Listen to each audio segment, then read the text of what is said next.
Land. Land is a very important resource for mankind and all living organisms.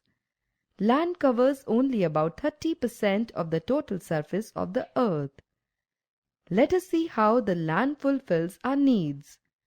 We get our food from plants and trees that grow on land.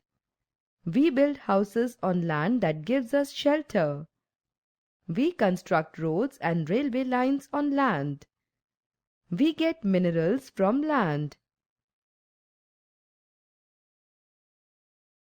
There are a variety of landforms: valleys, plateaus, mountains, plains, hills, glaciers.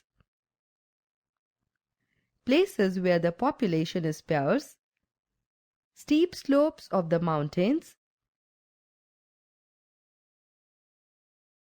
low-lying areas susceptible to waterlogging, desert areas,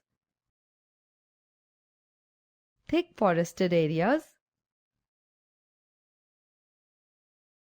places where the population is dense, plains, river valleys,